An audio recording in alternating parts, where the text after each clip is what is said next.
Hola a todas y todos, vamos a seguir hablando de los ecosistemas. Como se recordarán, habíamos hablado que los ecosistemas son las unidades de estudio de la ecología y están compuestos por dos elementos principales: el biotopo, que comprende de todos los factores abióticos, los factores no vivos, y las características ambientales, que podían ser la temperatura, salinidad, pH. Y el otro elemento, que es la biocenosis, que está compuesta por todos los seres vivos que están en el ecosistema.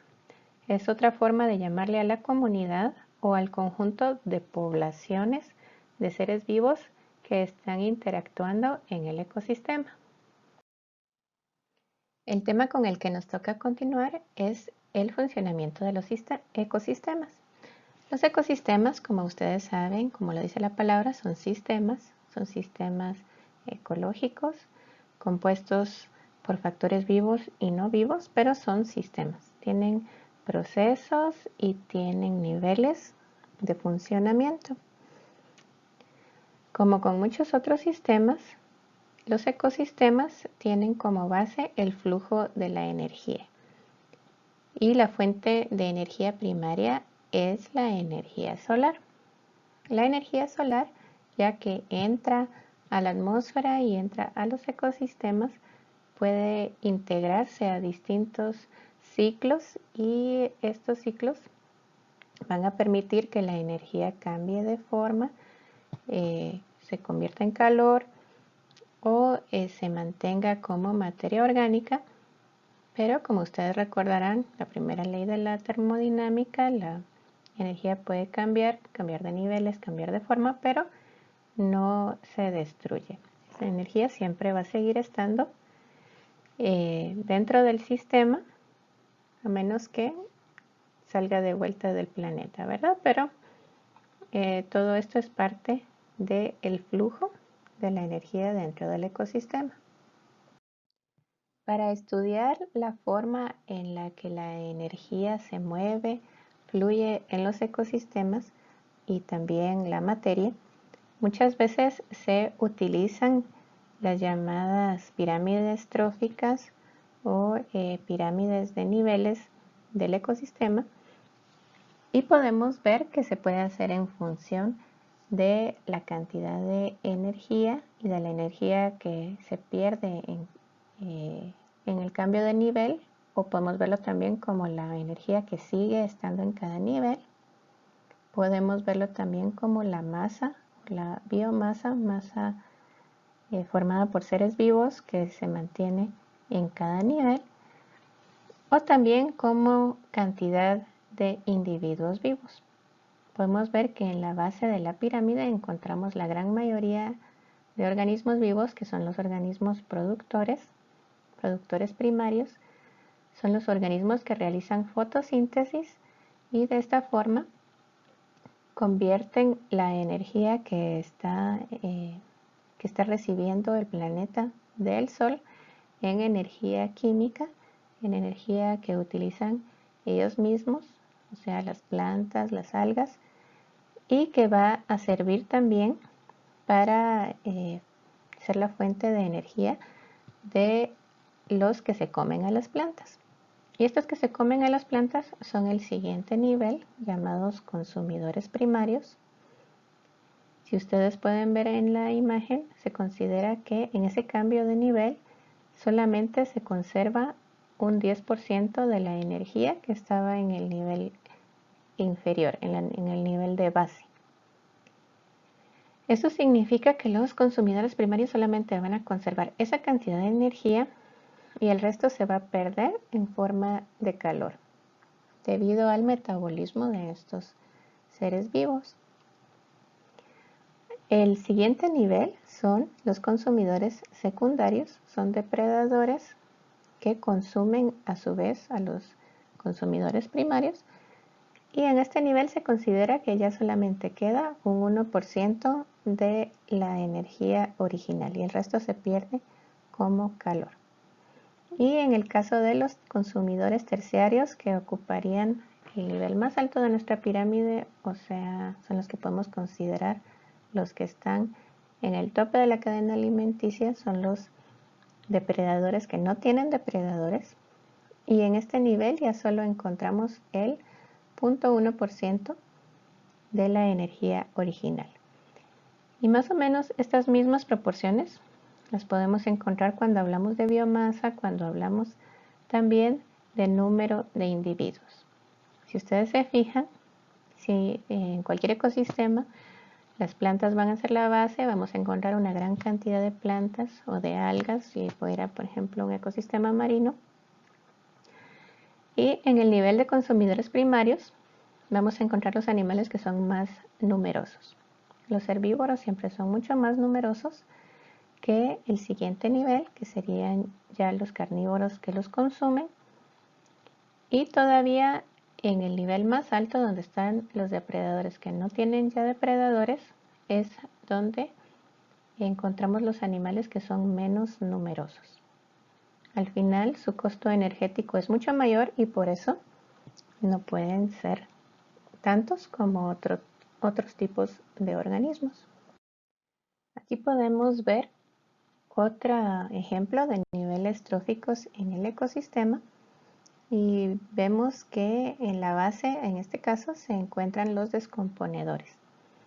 En el que vimos anteriormente no estaban los descomponedores, pero en este ejemplo sí, porque aquí se está mostrando otro nivel de el cambio en la energía.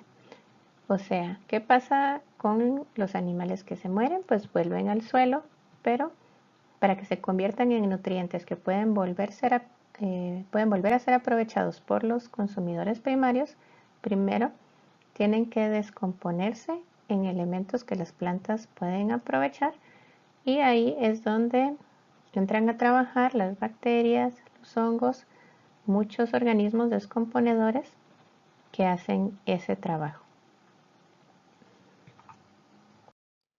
Nuestro siguiente tema son los ecosistemas humanos. Estos ecosistemas son ecosistemas, como lo dice su nombre, donde vivimos los seres humanos.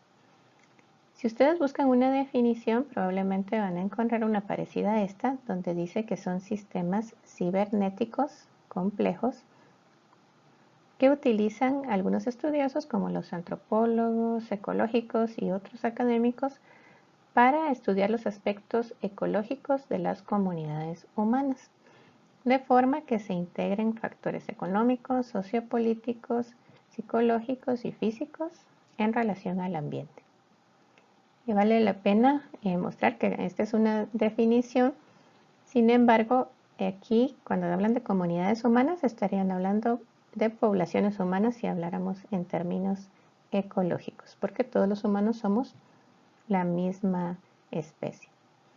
Ahora, si ya integramos otras especies que interactúan con los humanos en las ciudades, pues sí sería la comunidad del ecosistema humano, porque los humanos lo creamos, los humanos lo modificamos a nuestro gusto, pero podríamos incluir, no sé, las mascotas, los animales de corral, lo que tengamos que podamos incluir.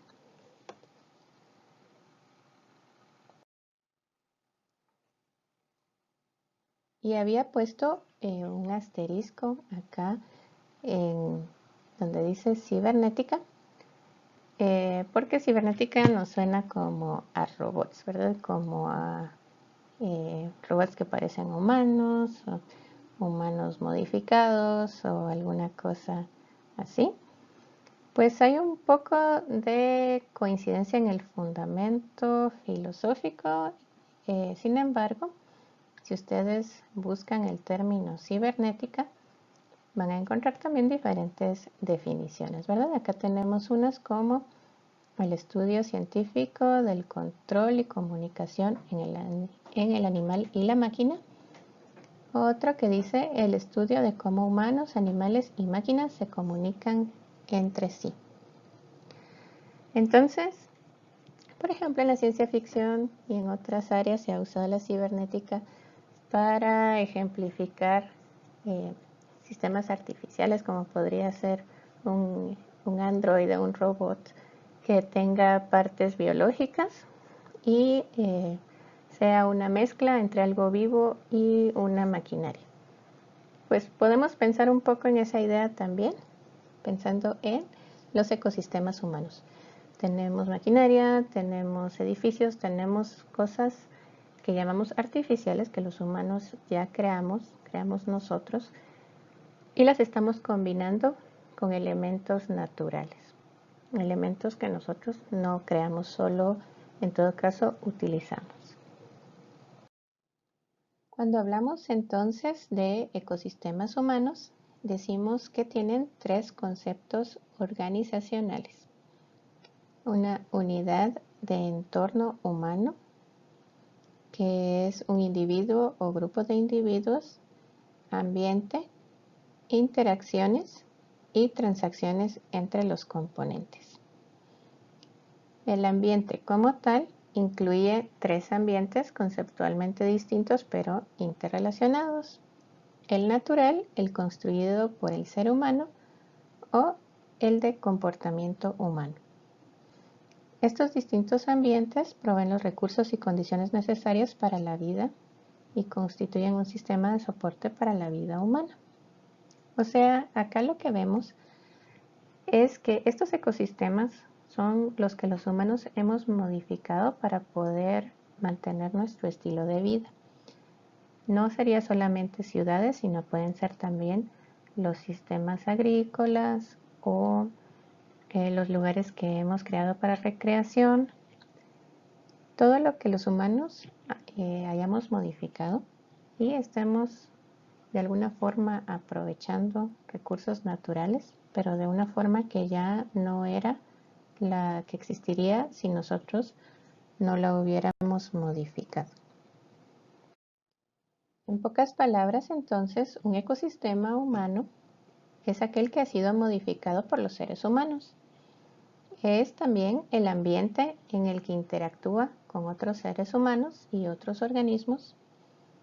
Y de estos ecosistemas los humanos obtienen la energía y recursos necesarios para su vida, ¿verdad? Entonces esto puede ser desde un ambiente muy campestre, como vemos en la fotografía de arriba, donde hay una granja, donde se pueden producir, por ejemplo, distintos tipos de alimentos, o como estas mega obras como la que existe en China, esta gigantesca hidroeléctrica, que es una modificación muy evidente, muy grande al entorno natural, que fue construida para proveer a las sociedades humanas de energía eléctrica. Nuestro siguiente tema en el programa es la homeostasis. Cuando hablamos de ecosistemas, la homeostasis es el mecanismo o los mecanismos que tiene el ecosistema para equilibrarse o regularse. Lo mismo que sería la homeostasis en un organismo vivo. El equilibrio dinámico que mantiene el funcionamiento de un ecosistema sería una forma de definirlo.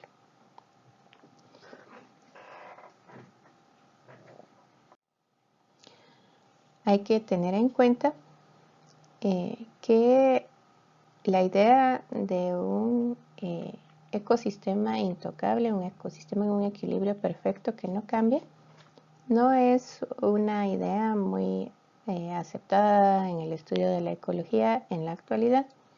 Por eso ahora mejor se habla de un equilibrio dinámico, o sea, se requiere de una regulación, se requiere del mantenimiento de los procesos que hacen que el ecosistema se pueda renovar y pueda seguir existiendo. No quiere decir que se va a mantener estático y que no se modifica en absoluto.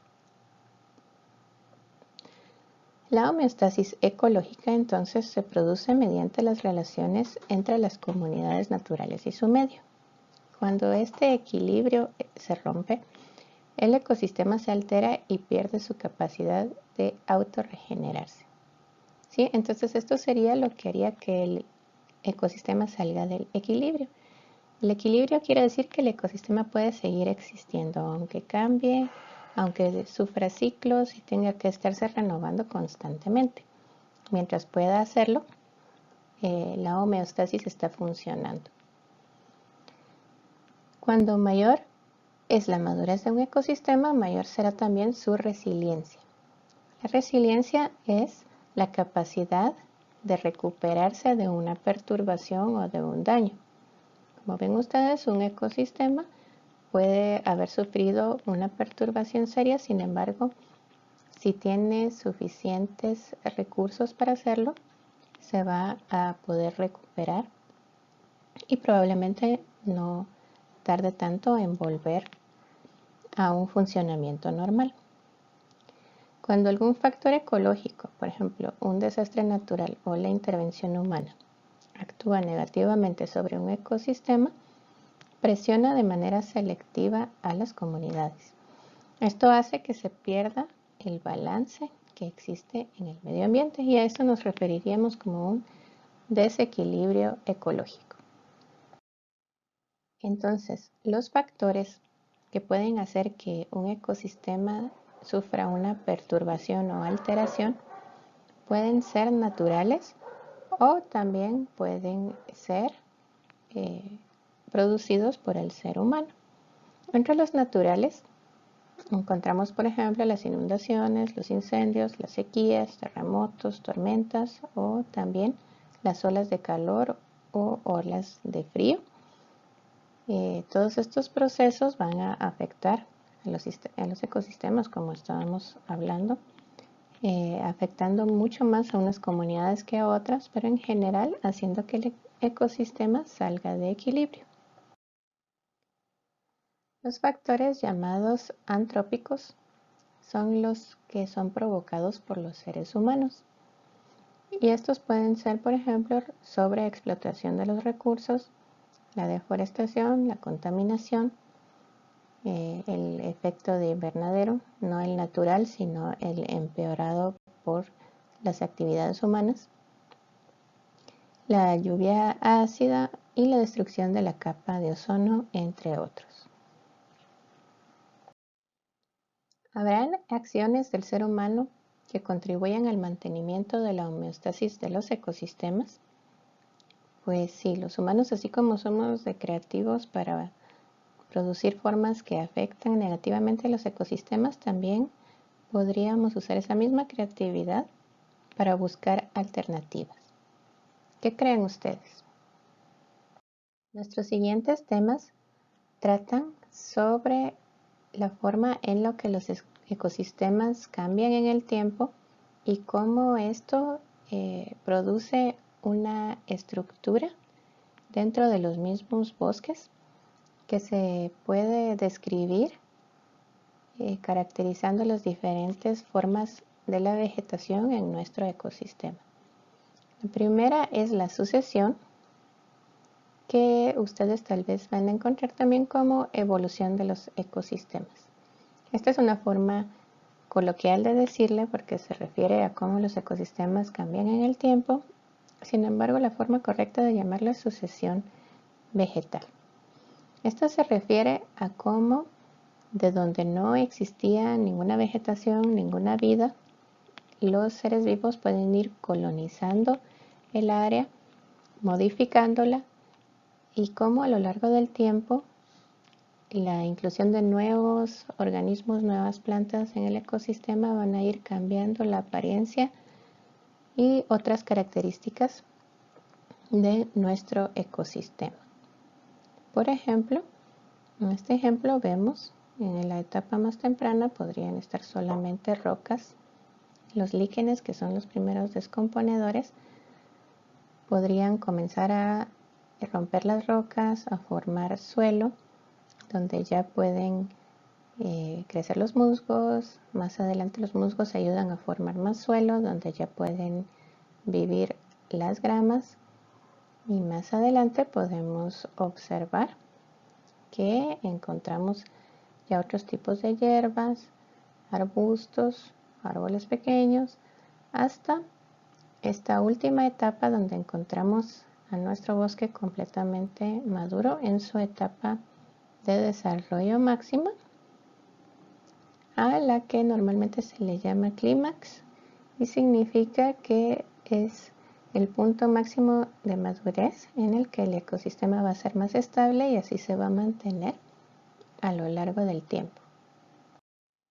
Entonces, esta idea del desarrollo de los ecosistemas se plantea desde los principios del siglo XX y compara el ecosistema con un organismo vivo que crece, que se desarrolla y que llega a un punto máximo o un estado óptimo al que se le puede llamar clímax o bosque maduro, en el que el bosque ya no se va a modificar.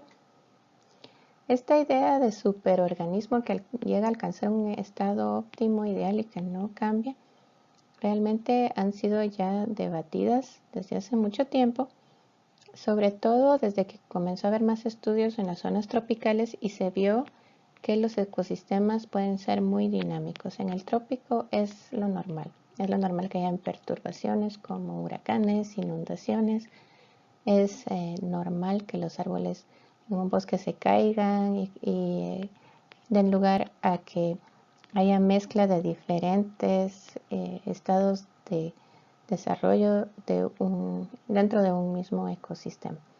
Sin embargo, la teoría en sí sigue siendo objeto de estudio para que podamos comprender cómo es que los ecosistemas tienen el proceso de cambio que llega a sus diferentes formas y a sus formas más estables.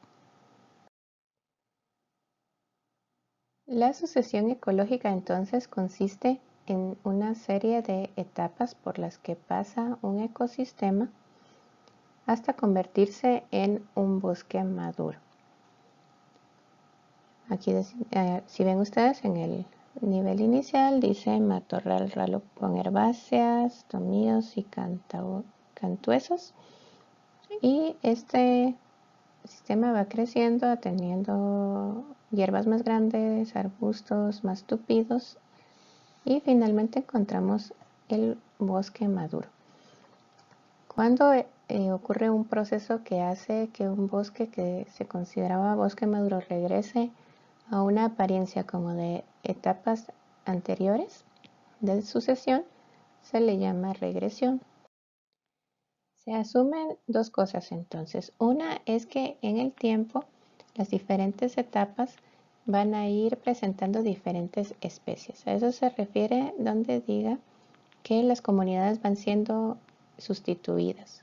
Al principio podemos encontrar una comunidad de herbáceas y al final vamos a encontrar una comunidad de árboles. Es un tipo de vegetación distinto.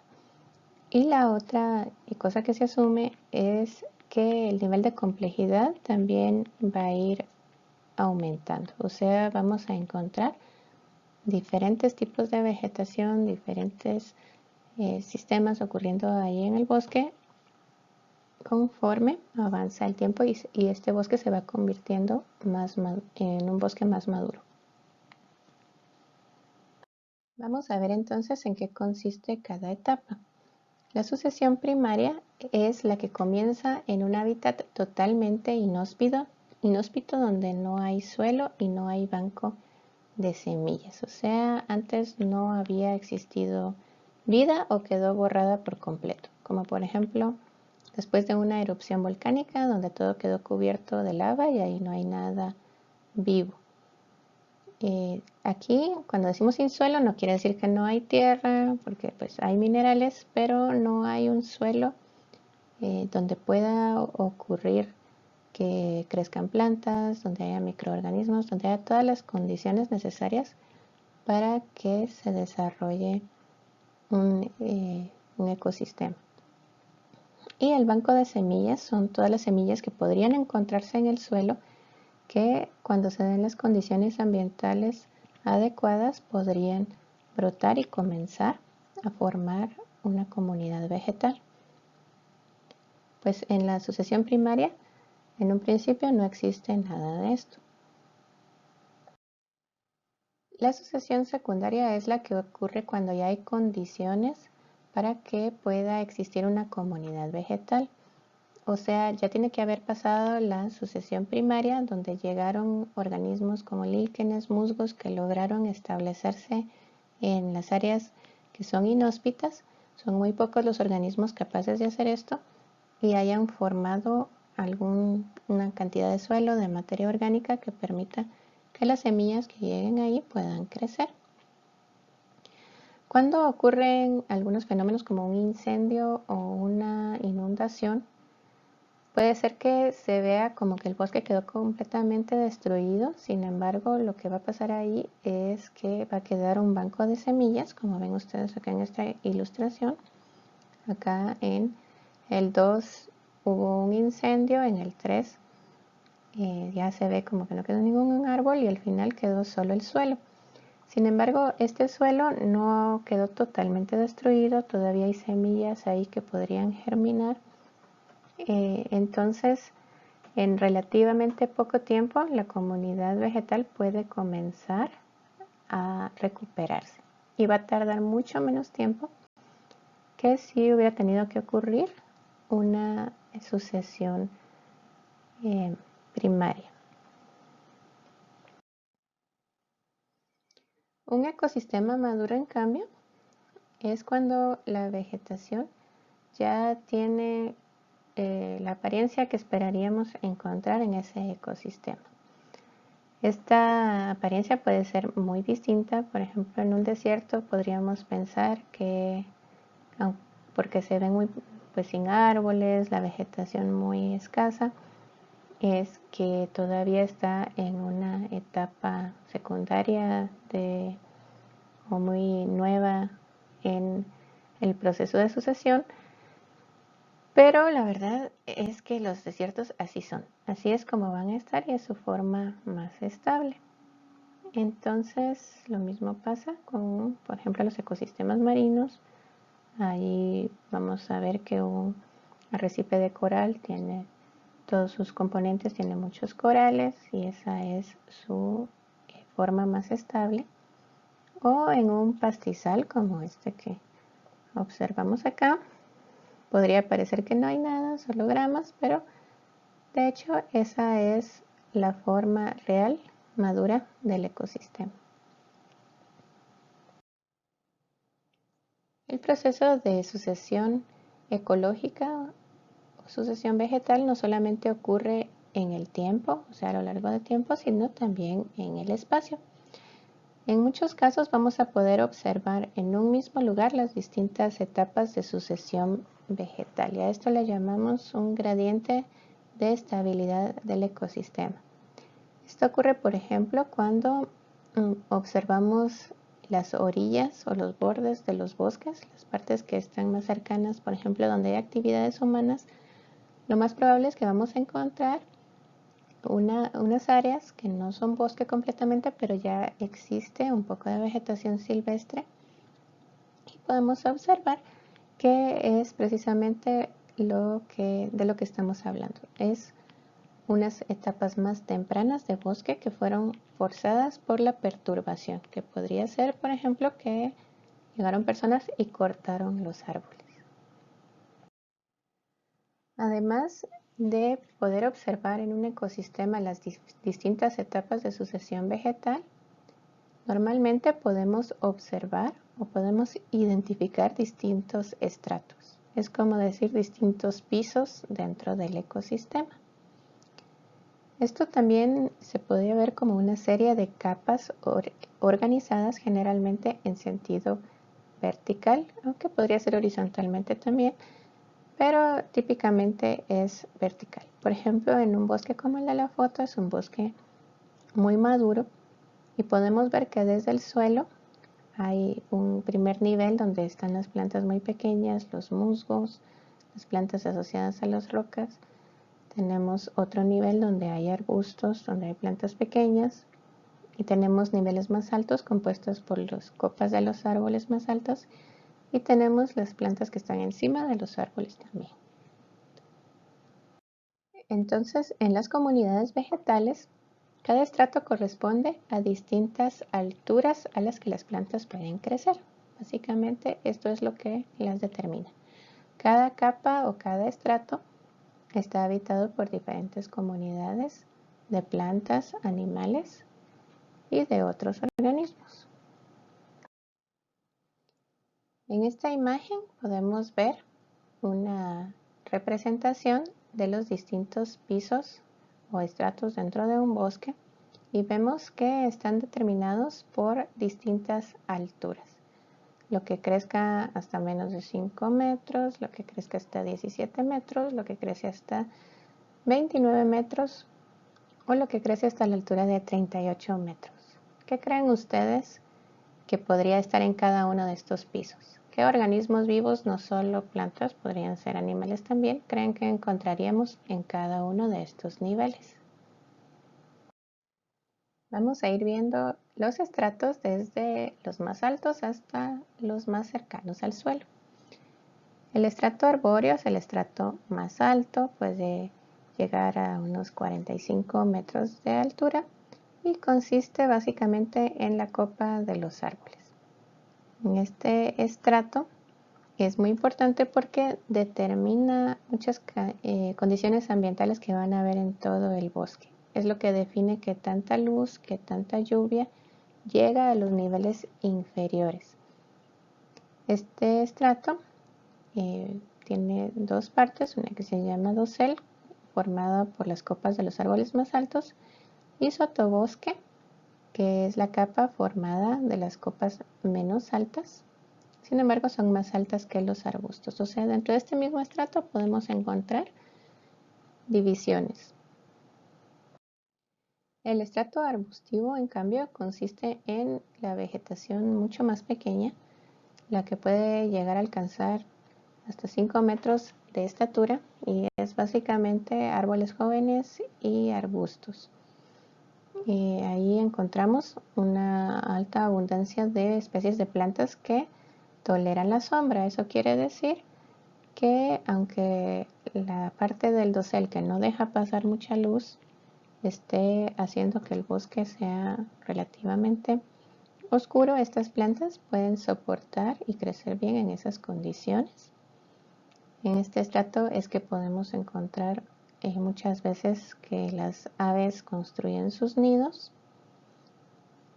y también los bordes de este estrato suelen tener la función de barreras rompeviento, o sea, son las que impiden que el viento entre y golpee directamente en el interior del bosque. El estrato herbáceo está formado por vegetación que no tiene crecimiento secundario. Hablando de plantas, el crecimiento secundario es la capacidad de formar troncos duros, troncos leñosos. Todas las plantas del estrato herbáceo son plantas que son siempre blandas, siempre flexibles, alcanzan como máximo 1.5 metros, son las hierbas, los arbustos no tan altos, y consisten en plantas totalmente tolerantes a la sombra. O sea, ellas sí les reciben mucha luz, tienen que estar bien adaptadas a no necesitar grandes cantidades de luz. Y todavía más abajo podemos encontrar el estrato del suelo del bosque. Este estrato consiste principalmente en materia orgánica y puede tener una capa de plantas muy pequeñas como musgos, algunos helechos que no superan los 15 centímetros de alto. Y aquí encontramos a los organismos descomponedores que pueden ser hongos, algas, bacterias, entre otros. Y si quisiéramos irnos a un nivel más bajo todavía, podemos hablar de la rizósfera o capa de raíces. Esta capa ya es la capa subterránea donde están las raíces de las plantas o las partes subterráneas de las plantas y muchos organismos vivos que viven ahí. Es una especie de ecosistema aparte subterráneo el que existe en los suelos de los bosques. Otros tipos de ecosistemas también tienen estratos, pero estos no están caracterizados por el tipo de vegetación, sino que dependen de otros factores. Por ejemplo, en los ecosistemas marinos vamos a ver que la profundidad del agua y que también está correlacionada con la cantidad de luz que llega hasta ese nivel, va a definir en gran medida qué organismos vivos son los que van a poder estar ahí. Entonces, los organismos vivos que estén en cada nivel, que habiten cada nivel, van a ser los que caracterizan los pisos o los estratos. Sin embargo, no es de una forma diferente que los bosques porque no son las plantas las que lo definen. Recordemos entonces cuáles son las ideas más importantes de esta unidad. Las preguntas principales serían: ¿cuáles son los factores que integran un ecosistema? ¿Cómo se forma un ecosistema? ¿Y cómo puede afectar la estructura de una comunidad vegetal a las comunidades e interacciones que existan en un ecosistema? Pensemos en estas preguntas y tendremos las ideas principales de nuestra unidad.